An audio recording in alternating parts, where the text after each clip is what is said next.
Hey everybody, this is Joel Tappan here, and I'm doing a second video here on Labyrinth, The Awakening.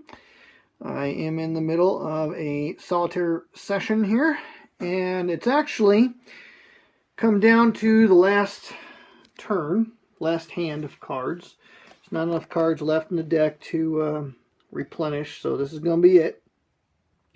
And I thought I'd give you just a little glimpse of how the US bot works. I have been playing the jihadist side against the United States bot, and just give you an overview. I've played a couple games against the bot now. The bot was pretty easy to defeat in my first game. I just crushed it. He didn't really.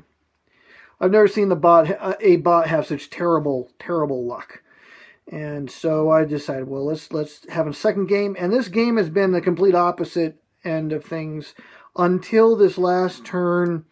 The bot was just absolutely crushing me, but I'm back in the game. I got a chance. I might still be able to pull out a win here.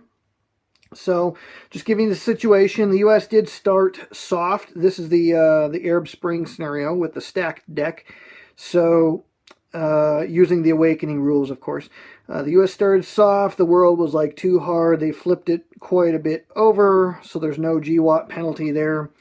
US did one regime change, and of course their prestige went up, because that never happens to me when I'm a player, but it happened to the bot. So they've been between high and very high in prestige the whole time, and they've consequently gained some position on the board.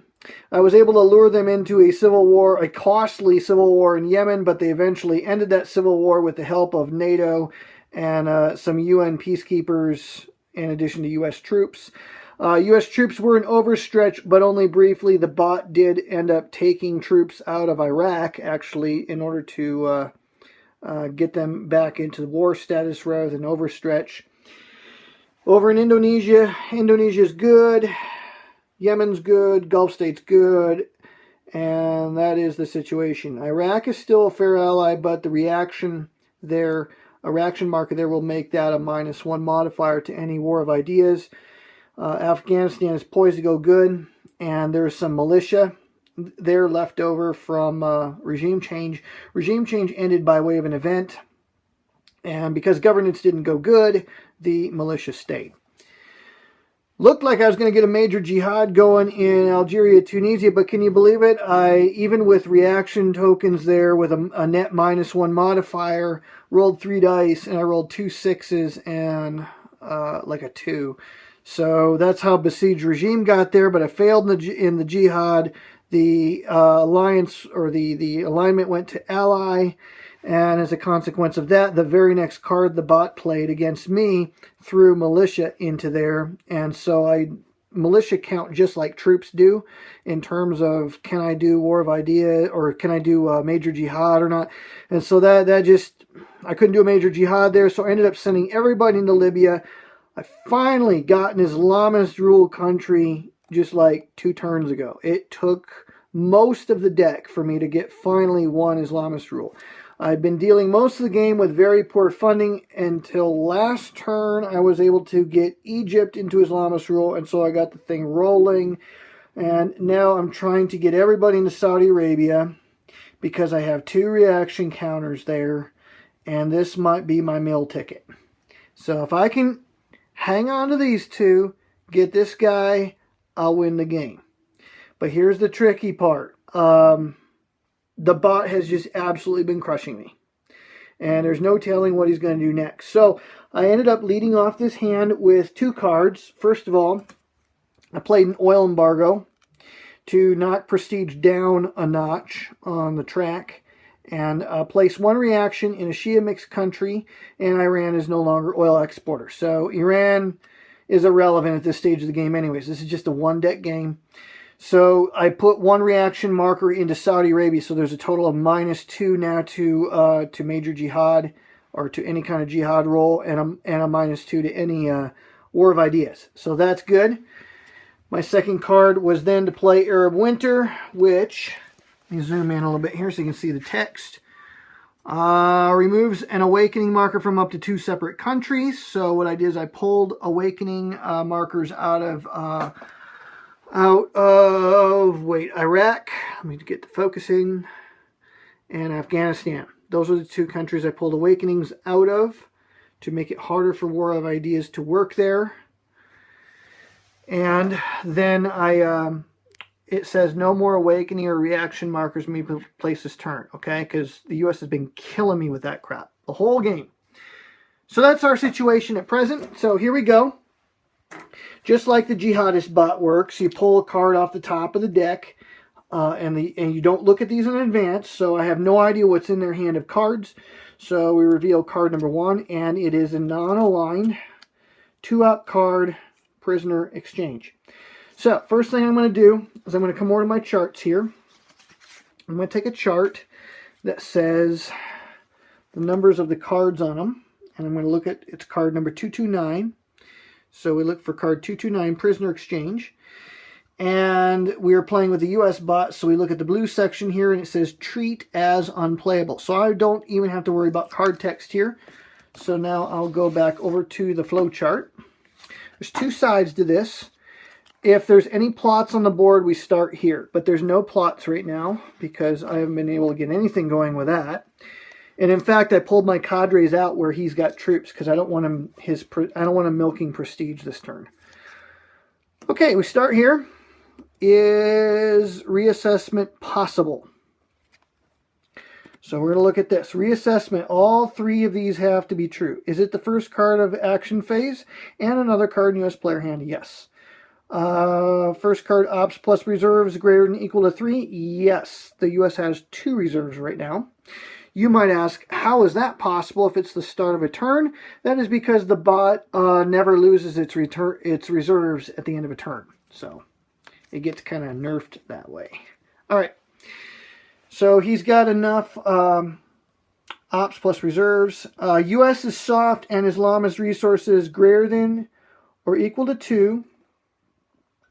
Or U.S. hard, world soft 3, and no Islamist rule. Okay, right now this first condition is true. The U.S. is soft.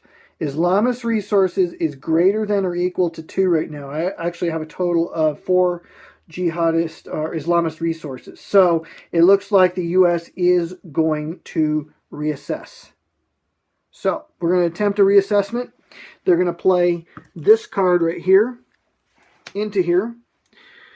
We lose 1 reserve because it costs 3 ops to reassess on 2 successive cards. Next card comes up and it is a 1. And that's not going to have enough ops to actually reassess. I finally get to catch a break here.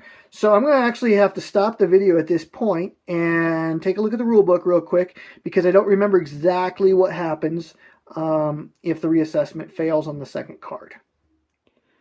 Okay, so I consulted the rule book real quick to see what happens here, because the second card, Reaper, has not value of 1, and there's only 1 US op in the reserves.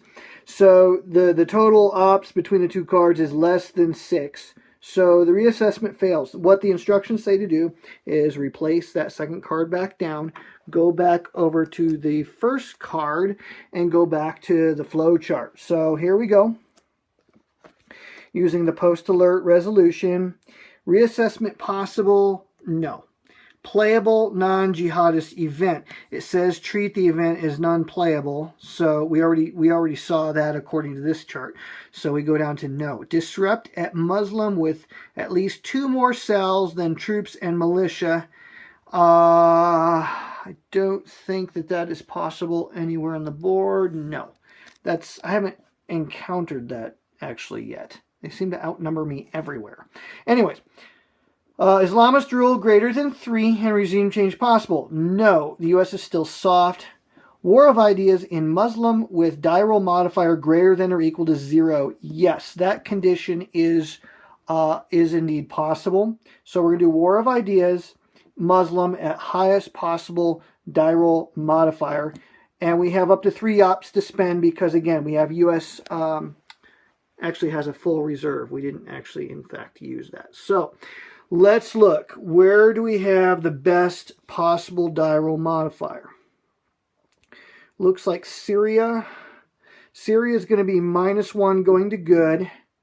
And then +2 because of the US Prestige. So a total of +1. And where else? Saudi Arabia is a non-starter. They're already -2, and so it'd just be a 0 modifier there with the high prestige. So they wouldn't try there. They can't do it in Algeria or Tunisia either. Iraq is going to be a 0 modifier. So it's either Syria, Afghanistan, or Pakistan. So those three are candidates. They all have equal possibility in terms of die roll modifier. So the next thing we'll do here is we'll consult this priorities flowchart table here, priorities table. So for War of Ideas, trying to get this to focus for you. For War of Ideas, excuse me, in a Muslim country, what we do is we look at all the dots. Lowest number of plot dice. There's no plots. Regime change. There's no regime change. There's no caliphate right now. Pakistan, unless there's no arsenal left. So Pakistan is going to take it. Syria would be the next priority down. And those two little cross symbols there apply only when you're playing with the Awakening. So if you're playing just base Labyrinth, you would ignore this particular line. But we'll go ahead and do that in Pakistan. So they're going to spend 2 ups. They're not going to use any reserves. And we're going to throw one of our cool custom dice here. And it's just a straight up, I think, net +1. So there's your dice. Of course, he rolls a 6, because that's what the bot's been doing pretty much the whole game. So that goes up 2. And then we'll move this over. 1, 2. Okay. Getting dangerously close to losing this thing. I'll tell you what, it has been an adventure. Alright. Second card comes off the deck. Oh, we should always move this thing. It's easy to forget. Okay, Reaper. Remove up to 2 cells in any one Muslim country or randomly discard 1 card from the jihadist's hand. So, how do we handle this one? We look at the table here. Reaper is card 128, so we're going to just check it real quick to see what does it say. 128. Here's Reaper. Instructions are remove cells from a non-Islamist ruled country with 5 or more, else discard if jihadist has any cards to discard. If there are no cards to discard, then you go back to the remove function. So basically, this card here is going to randomly discard 1 card from my hand. Of course it will, and I can guarantee it. It's going to take the best card out of my hand because this is the stuff. That's just how the U.S. is, man. It's just how they are. So we're gonna shuffle up these cards right here. They're going to take a card out of my hand, and we'll see what happens next. Okay, I've shuffled these cards up. And with great trepidation, I'm going to pull a card off of here. And this is what they're taking from my hand. Critical middle. You know what? This is actually the most useless card in my hand. Because I actually have a good hand this turn. I've had nothing but crummy hands most of the game.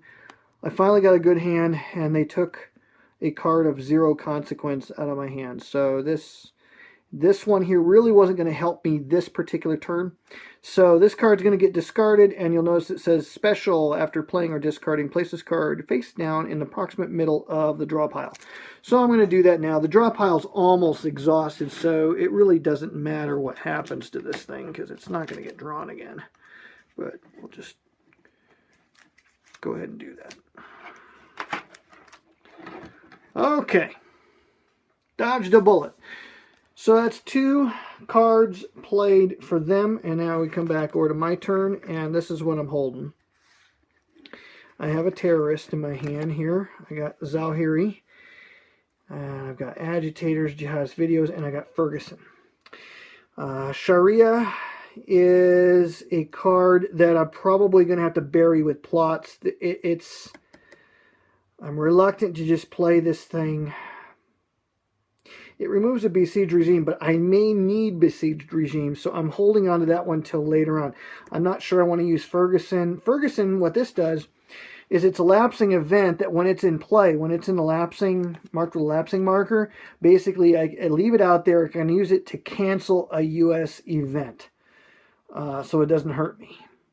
So I can use that, to stop one of my own cards from triggering, or I can choose to use it when he plays something. But the key is I have to spend one of my card plays to put it on the table for its effect to work.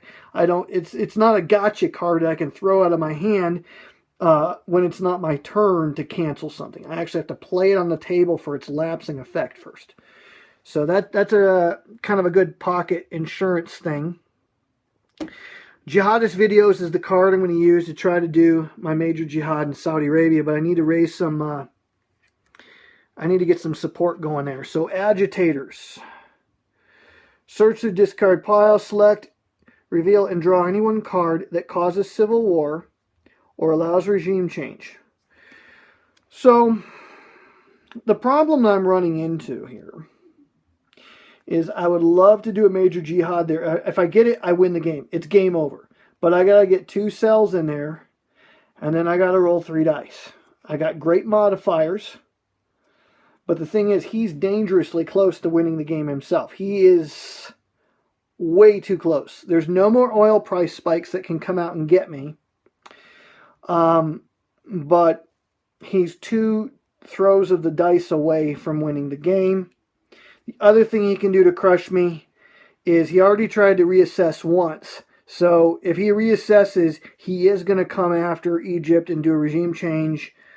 But it is the last turn. So I guess that really doesn't matter.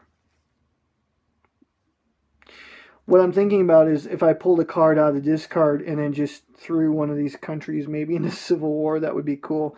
I'm thinking a better thing is to stick in my original plan. Let's go for the win. So we're going to try to draw a couple cards there. We got our custom dice. We're going to try to throw down some, try to recruit some cells in Saudi Arabia. Those reaction markers, unfortunately, don't help us with this. 1, hey, we did it. We did it. We did it. We did it. Yes. So, 2 cells going into Saudi. All right. Major jihad time. Go big or go home. This is it. Playing jihadist videos for the 3 ops. Forgot to reset the sequence of play. I always forget this, and it's a bad habit. So we're on the second card play. All of these guys are going to go active. We roll 3 dice. -2 modifiers. So this is it. And we did it. A 1 and a 3. See, this is the sort of thing I could not roll like the whole game. I was rolling 6s and 5s and all kinds of garbage. Well, that'll do it. So I beat the bot twice in a row. It means one of these cells are going to die, but that's enough resources to get her done. And as soon as it goes Islamist rule, all the reaction markers go away. All right, I beat the bot, but it was doggone close. This bot played a lot tougher game. And again, I'm using just the basic bot. There's levels of difficulty, and so this is the lowest level of difficulty with it. If I was playing with one of the tougher levels, the next level up, I'm sure he would have got me because he was just absolutely crushing me early on the game. I just couldn't get any traction against him. So it is definitely a challenge, the US bot, and it is very, very different playing solitaire against the United States player. It's kind of a neat little experience and something to look forward to in Labyrinth, The Awakening. You get all the charts and everything you need to play the jihadist side against a US bot, as well as an enhanced jihadist bot. So The Jihadist bot has been kind of refined and everything, and also includes rules and whatnot in order to play with the Awakening expansion. So there you go. I'm Joel Toppin, and there's just a little look inside Labyrinth: The Awakening.